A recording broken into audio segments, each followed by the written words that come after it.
ज़ैद हामिद साहब, इसराइल गजा पर बमबारी कर रहा है, बज़ाहिर मुस्लिम उम्मा खामोश है, लेकिन क्या यही एक पॉइंट हो सकता है जिस पर मशरिक़ वुस्ता के ममालिक एक बार फिर से इसराइल के खिलाफ इकट्ठे हो जाएं?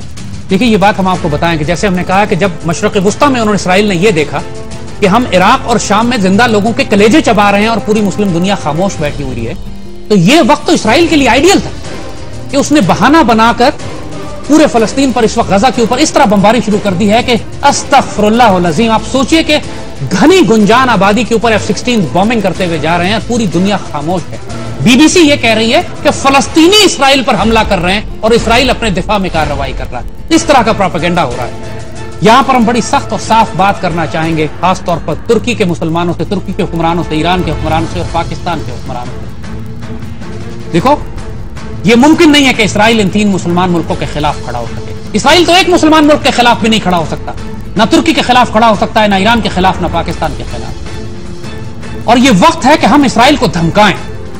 जब मावी मरमरा के ऊपर वो किश्ती जो तुर्की ने भेजी थी सामान लेकर फलस्तीनियों के लिए, जिसके ऊपर इसराइल ने हमला किया था, जिसके बाद इसराइल के और तुर्की के ताल्लुकात कशीदा हो गए थे, और हालत ये 2 साल 3 साल पहले की बात है, जब हालत ये हो गई थी कि इसराइली एयरक्राफ्ट और तुर्क एयरक्राफ्ट आमने सामने आ गए थे एक दूसरे के। उस वक्त तुर्क फाइटर पायलट्स जो फ्लाई कर रहे थे इसराइल के खिलाफ, उसमें पाकिस्तानी पायलट शामिल थे।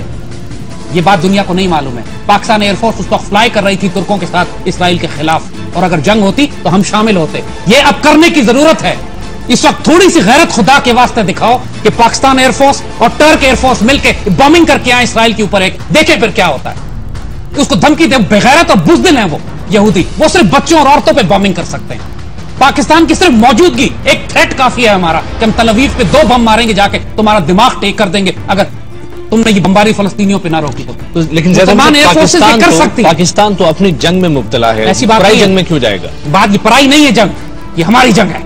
ये कोई पराई जंग, उम्मत रसूल की जंग पराई नहीं होती। हम एक वजूद की मानंद। याद देखें पाकिस्तान एयरफोर्स का हम आपको कैरेक्टर बताएं क्या है। सिर्फ हमें अगर क़यादत हमें इस तरह की मिल जाए, हमारे हुक्मरान इस वक्त इतनी करेज, जुर्रत और गैरत अगर दिखा सकते, अस्तगफिरुल्लाह, हम शर्म से डूब मरने का मकाम है इन हुक्मरानों के लिए। एक मरतबा इसराइल का थ्रेट आया कि इसराइल पाकिस्तान के कहूटा प्लांट पे हमला करने के लिए आ रहा है। पूरी पाकिस्तान एयरफोर्स को अलर्ट किया गया और उस वक्त कंटिजेंसी प्लानिंग की गई, बनाया गया कि अगर इसराइल ने कहूटा पे हमला किया तो हमारा रिस्पॉन्स क्या होगा। उस वक्त ये डिसाइड किया गया कि हम भी जाके डिमोना के एटमी प्लांट पर हमला करेंगे। इसराइल के डेजर्ट में उनका एक एटमी प्लांट है, उनका कहूटा जो है उनका डिमोना का प्लांट कहलाता है। मगर इसराइल हमसे बहुत दूर है और पाकिस्तान से अगर F-16 उड़ते हैं हमारे, तो वो सिर्फ 1 वे फ्लाइट कर सकते थे। वो जाके डिमोना पे बॉम्बिंग कर सकते हैं, उसके बाद क्रैश कर जाएंगे क्योंकि फ्यूल खत्म हो जाता उनका, और हमारा पायलट डेफिनेटली या शहीद होता या इसराइली उसको कैदी बना लेते या समुद्र में डूब जाता हो। तो उस वक्त वॉलंटियर्स मांगे गए पाकिस्तान एयरफोर्स। कहा गया कि जी 1 वे मिशन है, हमें वॉलंटियर्स चाहिए। जेन्युइन थ्रेट था, ये मजाक एक्सरसाइज नहीं हो रही थी, कोई हाइपोथेटिकल बात नहीं थी। हमारी एयरफोर्स रेड अलर्ट के ऊपर थी, खतरा था। हमें 84 की बात है, हमें खतरा था इस बात के ऊपर कि इसराइली हमला करने के लिए आ रहे हैं। और यकीन करेंगे कि हमारे पास उस वक्त सिर्फ 40 F-16 थे और 40 के 40 पायलट्स ने हाथ उठा दिया कि हम 1 वे मिशन पर जाएंगे। ये हमारे फाइटर पायलट्स का जज्बा है और इन फाइटर पायलट से इसराइलियों की जान निकलती है। दैट इज वाई दुनिया की वाहिद एयरफोर्स जिसने इसराइलियों को मार के गिराया हुआ है। फलस्तीन में जिस तरह ये कत्लेआम कर रहे हैं और मुसलमान दुनिया खामोश है, हमें सबसे ज्यादा शिकायत पाकिस्तान एयरफोर्स से और टर्किश एयरफोर्स से। हम टर्की में बेस बना सकते हैं, थ्रेट कर सकते हैं, मौजूद है पायलट्स हमारे अभी भी वहां पर। टर्की के साथ हमारे ताल्लुकात ऐसे हैं। अगर पाकिस्तान में हुकूमत है, उसमें जरा भी गैरत है, तो तुर्क वज़ीर-ए-आज़म से बात करें। अगर मावी मरमरा के ऊपर, उस किश्ती के ऊपर इसराइली हमले की वजह से तुर्की और इसराइल आमने सामने आ सकते हैं, इस कत्लेआम को रोकने के लिए भी हम उस यहूदी को हमें सब पाकिस्तान और तुर्की की फजाइया इंडिपेंडेंटली तो ये मिशन कंडक्ट नहीं कर सकते। क्यों नहीं कर सकते? आपकी शिकायत तो फिर OIC से भी होनी चाहिए। ऐसी बात नहीं है, OIC तो है ही नहीं, कोई वजूद ही नहीं रखती। हम कर सकते हैं ना। मावी मरमरा के ऊपर जब थ्रेट हुआ था तो हमने OIC से तो नहीं पूछा था। तुर्क एयरफोर्स इसराइल के खिलाफ उड़ी थी और हम शामिल थे उनके साथ। जब पाकिस्तान अंडर थ्रेट आता है तो कौन से मुस्लिम ममालिक पाकिस्तान को सपोर्ट? कोई ना आए हमें सपोर्ट करने के लिए, लेकिन हमारी जिम्मेदारी है कि जब फलस्तीन के बच्चों की हिफाजत हम करें। हर मुसलमान मुल्क के पास अपनी आर्मी, नेवी, एयरफोर्स है, वो डिफेंड कर रहे हैं अपने आप को। फलस्तीन के पास क्या है? एक लम्हे के लिए सोचें कि अगर आपके बच्चे औरतें वहां पे होती, कम से कम पाकिस्तान की फौज की तरफ से, कम से कम पाकिस्तान की हुकूमत की तरफ से ये थ्रेट तो जाना चाहिए उन बेगैरत इसराइल। देखिए, उन्होंने आपको माफ तो करना नहीं है। आप उनको थ्रेट दे या ना दें, वो तो आपके दुश्मन हैं ही। उन्होंने आपको जब मौका मिलेगा हमला करना ही है, मारना ही है। वो इंडिया के साथ मिलकर भी आएंगे आपके ऊपर। तो जो खुला दुश्मन है इतना दूर बैठा हुआ है जो आके हमला भी नहीं कर सकता डायरेक्ट आपके ऊपर, जब तक कि वो इंडिया को इस्तेमाल ना करे या खवारिज या दहशतगर्द ना भेजे, उसको थ्रेट करने में क्यों डरते हैं आप तुर्की से बात करें, खुल के बात करें। आपको सऊदी अरब बेसिस नहीं देगा, जॉर्डन बेसिस नहीं देगा, आपको कोई और मुसलमान। उस वक्त जब पाकिस्तान ने पहले इसराइल को मारा था तो हम मिस्र में बेस करते थे, हम शाम में बेस करते थे, हम उर्दून में बेस करते थे, हम वज़ीर आज़म देंगे या आर्मी चीफ जो मर्जी दे, लेकिन हम चाहेंगे कि पाकिस्तान का सिपा सलार दे। हम जनरल राहील एक बहुत ही गैरतमंद और दलेर अफसर है और हम उनको तवज्जो दिलाएंगे यहां पर एक मुसलमान सिपा सलार का किरदार अदा करें, थ्रेट करें इसराइल को कि पाकिस्तानी फौज खामोश नहीं बैठेगी। हमने माजी में भी इसराइल को ठोका है जाके, हम अभी भी ठोक सकते हैं।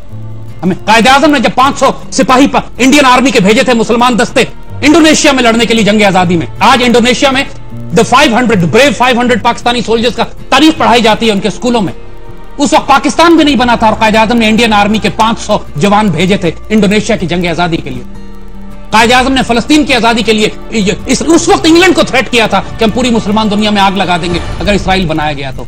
हम कायदे आजम के बारे से इसराइल फलस्तीन का दिफा हम पर वाजिब है। पाकिस्तान की थ्रेट का रिस्पांस भी तो होगा, तो रिस्पांस का जवाब दें। चूड़ियां पहनी क्या हमने? हमारे क्या मिसाइल वहां नहीं पहुंच सकते? वो क्या थ्रेट, क्या रिस्पांस देंगे हम? वो क्या रिस्पांस देंगे? जो देना, जो हम भी दे सकते हैं, क्या नहीं दे सकते हैं? बात यही तो हम बात कर रहे हैं कि दुश्मन को, इसराइल को थ्रेट करने की जरूरत है। इंडिया याद रखिएगा पाकिस्तान पे चढ़ा जा रहा था आसमां इसने सर, ये कमीनों दुश्मनों की खास मेंटालिटी खसलत होती है। जब जनरल जिया ने जाकर थ्रेट किया था, जिसको कहते हैं क्रिकेट डिप्लोमेसी, कि हम ऐसी की तैसी कर देंगे तुम्हारी, उसके बाद सारा इंडिया की हवा निकल गई थी। यही थ्रेट इसराइल को देने की जरूरत है। फलस्तीन के बच्चों को बचाना हमारी जिम्मेदारी है। अगर हम नहीं करेंगे अल्लाह के रसूल के आगे जवाबदेह होंगे। ज़ैद हामिद साहब, इस वक्त पाकिस्तान जिस तरह से इंटरनल कॉन्फ्लिक्ट में है, दहशतगर्दी के खिलाफ जंग है, अगर एक नया फ्रंट हम ओपन करते हैं तो मसाइल मजीद पैदा नहीं होंगे पाकिस्तान के लिए? कोई मसाइल नहीं बढ़ेंगे हमारे। इसराइल के लिए कौन से मसाइल बढ़ गए दुनिया में, जब वो पूरी मशरक वस्ता को तबाह बर्बाद कर चुका है। आप अलायंसेस बनाएं, इत्तेहादी साथ मिलाएं, रूस को साथ मिलाएं, चीन को साथ मिलाएं। मुश्किलात, मसाइल सिर्फ बेगैरतों के लिए बढ़ते हैं, शेरों और दलेरों के लिए कोई मसाइल नहीं होते। वो मसाइल हल करते हैं। हम अरब दुनिया की जंग लड़ने जा रहे हैं और इत्तेहादी हम बनाएं रूस और चीन को, अरब ममालिक हमारे साथ क्यों नहीं आते? पहले बात ये, इत्तेहादी जहां से मिले मर्जी बनाएं। अरब मुल्क है कौन सा? मुझे नाम बताएं ना, बचा कौन है? यही बात तो हम आपसे कह रहे हैं कि अरब दुनिया को बचाने के लिए आपको यह करना पड़ेगा। माजी में भी अरब दुनिया को बचाने के लिए हमने ये किया था, अभी भी पाक फौज को यह करना पड़ेगा, वरना अरब दुनिया जिस तरह तबाह बर्बाद होगी, अल्लाह ना करे फिर बारी सऊदी अरब की आएगी। देर नहीं है, थोड़े दिनों की बात है, साउथ पाकिस्तान आर्मी कॉल की जाएगी, क्योंकि सऊदी अपना दिफा नहीं कर सकते। वो बुलाएंगे हमें। जब आप सऊदी अरब को दिफा करने जा सकते हैं तो फलस्तीन के बच्चों को बचाने के लिए इसराइल को थ्रेट क्यों नहीं कर सकते? अमेरिकी इमदाद और अमेरिकी ही F-16 के बलबूते पे हम इसराइल को थ्रेट करेंगे? क्यों नहीं कर सकते? यही तो कमाल है। हमने रूस को रूसी क्लैशनकोव से ही शिकस्त दी। इसी तो मास्टरपीस कहते हैं। हमने रूस को शिकस्त किससे दी? रूसी क्लैशनकोव से ही दी ना। क्लैशनकोव किसने इजाद की थी? रूस ने। हमने मारा किसको? क्लैशनकोव से मारा ना। बात यह कि अल्लाह ताला ने एक बात याद रखिएगा, उस रिस्क से मौत अच्छी जिस रिस्क से आती हो परवाज में होता है। किसी बड़े ने कहा था कि तुम अगर मौत के खौफ से रुसवाई कबूल करोगे तो तुम्हारे नसीब में मौत भी होगी और रुसवाई भी। याद रखिएगा ये बात। वो कौमें जो जिंदा रहना जानती है ना, वो अपनी आबरू के लिए उनको खड़ा होना पड़ता है, वरना उनके नसीब में जिल्लत और रुसवाई भी होती है और मौत भी। मशरक़ वस्ता में आज जो कुछ हो रहा है, तो मुसलमानों का दिफा करने के लिए पाकिस्तान को ईरान और तुर्की के साथ इत्तेहाद बनाना है अभी, आज, इसी वक्त, वरना मुसलमान दुनिया बचेगी नहीं।